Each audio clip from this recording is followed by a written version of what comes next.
Very good morning to you. Objective Geology, multiple choice questions with answers. This is the solved question paper of Aligarh Muslim University 2022 question paper. And I hope this solved question paper is useful for various competitive exams like CSIR, NetGate, GSI and other competitive exams. Welcome to set 3. Coming to the first question. Which of the following is a secondary sedimentary structure? The choices are A. Soil marks, B. Planar cross stratification, C. Ripple marks, and D. Stylolites. The correct option goes as A. Soil marks. Soil marks are a type of secondary sedimentary structure formed on the base of sediment bed by the erosive action of flowing water or by objects carried by the flow.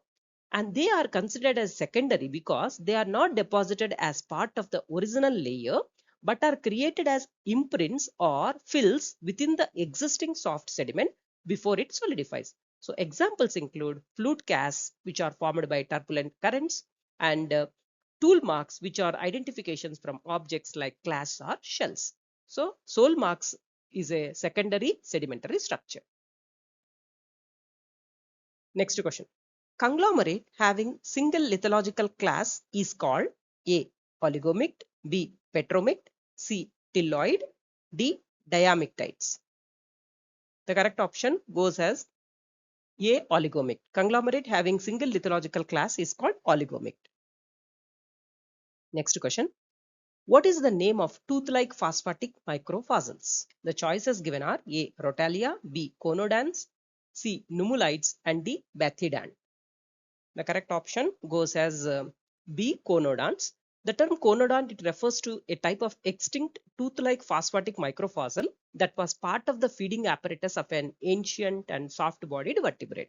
These elements made up of hydroxylapatite, which are important index fossils used to date rock layers and determine the thermal maturity of sedimentary basins for hydrocarbon exploration. Next question.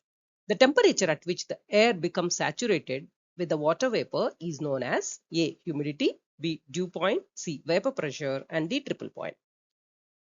The correct option goes as a B. Dew point. The temperature at which air becomes saturated with water vapor is known as the dew point. B is the correct option. Next question. The fossilized fecal pellets are called A. Mold, B. Coprolite, C. Cast, and D. Gastroliths. The fossilized fecal pellets are called coprolites. These trace fossils, they provide valuable information about an animal's diet and behavior by preserving remnants of food such as bones and plants within the fossilized feces. The fossilized fecal pellets are called coprolites. B is the correct option. Next question. Which of the following is used in timers in electronic equipment? A. Rutile, B. Garnet, C. Feldspar, and D. Quartz. The correct option goes as D. Quartz crystals are used in electronic equipment timers such as clocks and computers because they exhibit piezoelectric property that allow them to vibrate at a precise, stable frequency when an electric voltage is applied. A circuit then counts these vibrations to generate accurate, consistent electric pulses, which are used as the timing reference for the devices. So quartz is used in timers in electronic equipment. D is the correct option. Next question. The asteroid belt is located between, the choices given are A. Jupiter and Saturn, B. Mars and Jupiter, C. Earth and Mars, D. Venus and Earth. The asteroid belt is located between the orbits of planets Mars and Jupiter in our solar system.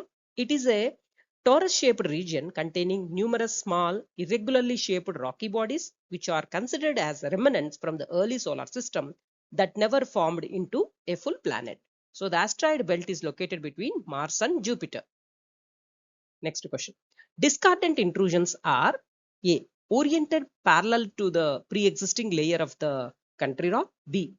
Oriented at an angle to the pre-existing layering of the country rock, C. Sills, D. None of the above.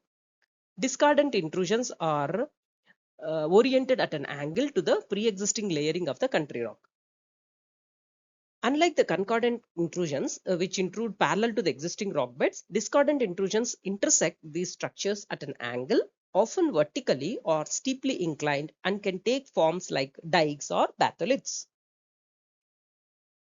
Next question. Angular pyroclastic rock fragments that are greater than 64 mm in size are called A. Lapilli tuff, B. Tuff-brachia, C. Bombs, and D. Blocks. The correct option goes as D. Blocks. Angular pyroclastic rock fragments larger than 64 mm are called blocks, and these are solid fragments of rock that are ejected during a violent volcanic eruption and have sharp angular shapes. Next question.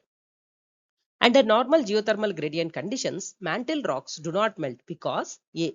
Geotherm intersects the liquidus, B. Geotherm intersects the solidus, and C. Geotherm does not intersect the solidus, and D. Geotherm lies in between the solidus and the liquidus. The correct option goes as C. Geotherm does not intersect the solidus. Next question. Which is a glacial depositional landscape? The options given are A. Glacial outwash, B. Arids, C. Tarns, and D. Cirques. The correct option goes as A. Glacial outwash. Glacial outwash is a form of glacial depositional landscape, but more specifically, it is a glacial fluvial or glaciofluvial depositional landscape, meaning it is formed by deposition from meltwater streams and not the ice directly, but related to the glacier. Next question. The reservoir rock of Mumbai high oil field is A. Shale, B. Sandstone, C. Limestone, D. Slate.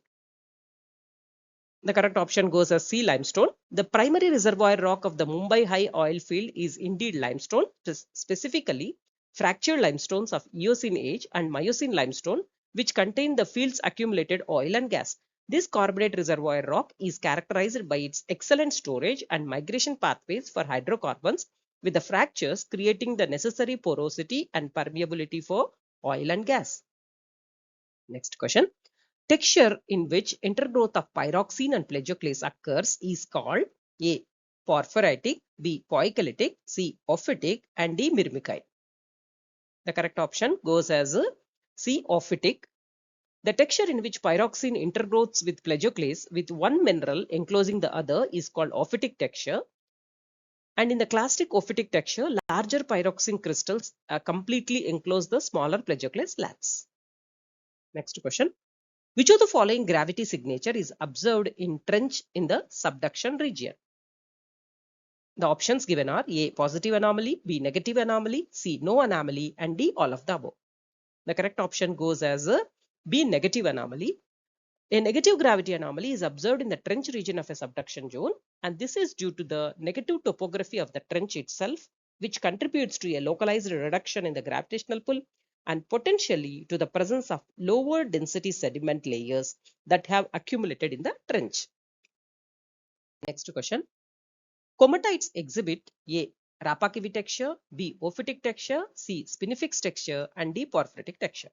Comatites exhibit spinifex texture.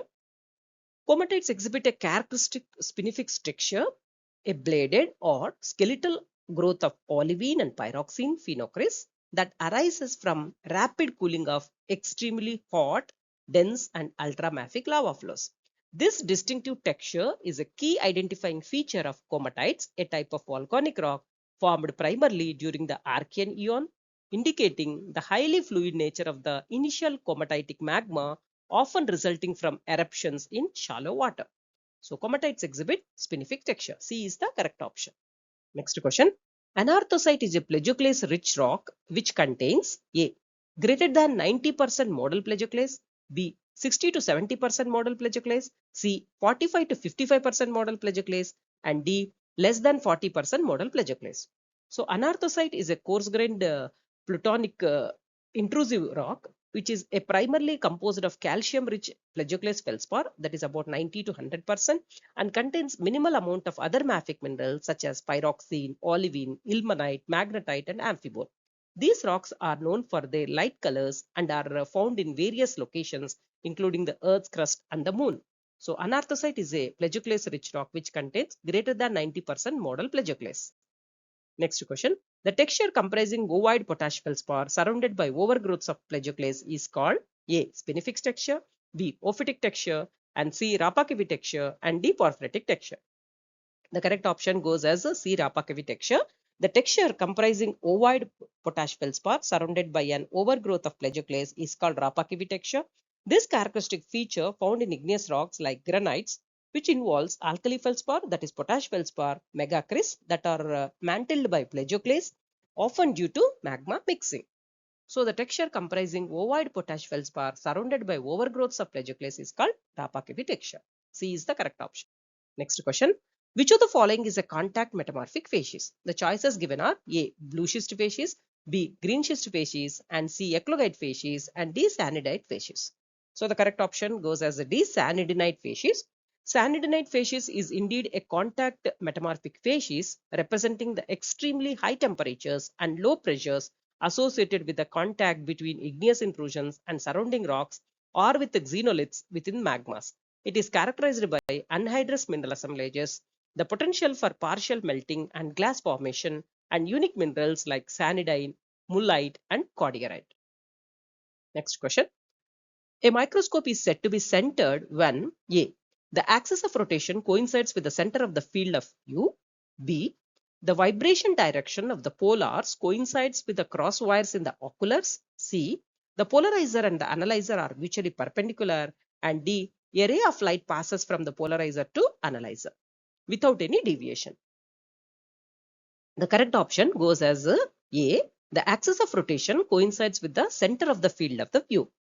A microscope is said to be centered when the axis of rotation coincides with the center of the field of the view. A is the correct option. Next question. Which of the following is used in glass industry? Simple question. A. Glass sand. B. Phosphorite. C. Monazite. And D. Graphite. Obviously, glass sand, it is used in glass industry. Glass sand, it is also known as silica sand, and it is the primary raw material in the glass industry, providing the essential silicon dioxide, that is SiO2, that forms the glass network structure. High purity silica sand with minimal impurities like iron oxide is crucial for producing clear, durable glass for various products, and it from the flat glass in construction to specialty glass for electronics. So glass sand, it is used in glass industry. Next is tips to prepare for competitive exam. Basing on the request of a number of students or candidates, so I have prepared tips to prepare for the competitive exam. So number first is go through the entire syllabus. So for suppose if you are preparing for CSR exam or ONGC or UPSC exam, first the primary requisite is everybody do, that is very important. This is go through the entire syllabus. In this, you should have a glance at each chapter or a paper or unit. So what constitutes that chapter? So that means what are the important things in that one? So you should have a complete glance, because remembering the words in that each and every chapter, it plays a very crucial role and it covers the entire syllabus. And you have to make the priorities. That means the priority chapters according to the marks. Suppose if you have specified chapters like if you do mineralogy, academic geology, petrology, they constitute more marks, and you have to make or read the priority chapters. Another important thing or the next step is you have to make a schedule, or how you have to plan the schedule. So for this, you should have either suppose if you have a long-term goal, that means if you are writing an exam within a year or more than that, and you have ample time, so the schedule, it may vary like that. So you should have a long-term goal. And if you are preparing for exam within a 3 months, that is, you should have a short-term goal.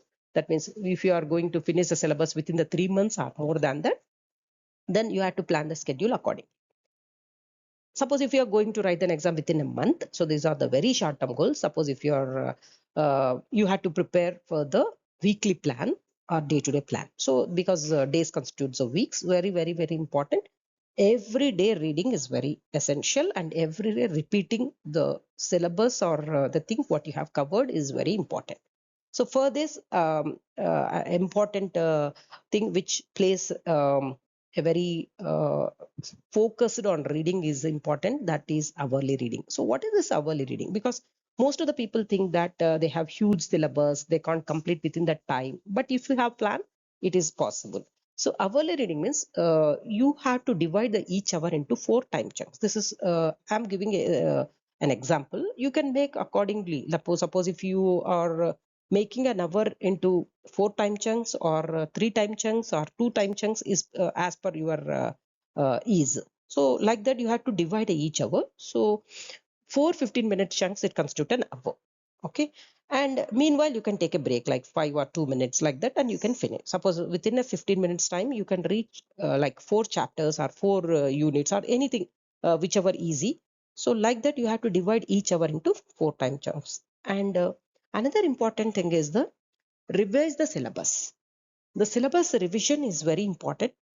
This syllabus, how much you have to read and then revise. So for this, suppose if you are writing the exam within an year, then you can have the number of revisions like 2 or 3. So suppose if you are writing the exam within 3 months, then you can have a 1 or 2 revisions. So like that. So but this is very important. Repeat. So most of the people, students, what they do is they read more and they forget more as well. So the thing is, whatever you read daily, so you have to revise that accordingly. So suppose if you have reading this much of syllabus at the one day, the next morning you have to revise, or you have to take a book and take a notes, and then you have to write what the topics, difficult points, you have to memorize that one. So this will help in remembering the things. So there is no shortcut, but here only the thing is very important thing is you have to revise the syllabus and you have to repeat that process. And another important step is practice previous year's question papers. So this is very, very, very, very important. How many question papers you have solved, and you can make a time unit, and then you can measure your time, or like that you can practice, or you can learn and then practice. So how many years of question papers, suppose 20 or 30, you can solve that. There are a number of books are there, so that you can plan accordingly. And you have to practice the previous year question paper. For each exam, now books are available. Suppose if it's a CSR or ONGC or GATE exam or GSI. So like that, you have to prepare the previous year question papers. What is the pattern and how many marks? Is there any negative marking? Is there any assertion reading type, assertion reasoning is there? Like that, you have to read, and then you have to make out the points accordingly, like formula based, or then theoretical points, or any solving problems are there. So like that. And another important step, the next step is measure your goals. So why this plays an important role? Because as the syllabus is huge, people will desperate very easily. That means I have covered this much is left over, this much is have not studied, I'm feeling nervous, like that the feelings may come. But the thing is, if you measure your goals, means how much you have covered exactly, and what are the things which are not covered, so that you can write it on a paper or notebook, so that you can plan for the things which are not covered, or if they are not that much important, you can omit, like that. So this measure your goals, it will give you a confidence, and so that your attitude may change, and you will have that like whatever the thing I have prepared very well. So like that type of attitude or behavioral action is very important for any exam. So you should have faith, and then these are the different 4 or 5 steps which are very essential to prepare for any competitive exam. In the next video, I'll make some more tips so that you can secure more marks, and this may be helpful to you. So thank you for your time. These are some of the suggested books. Hope you can take a photocopy or screenshot. Thank you for your time. See you in the next video.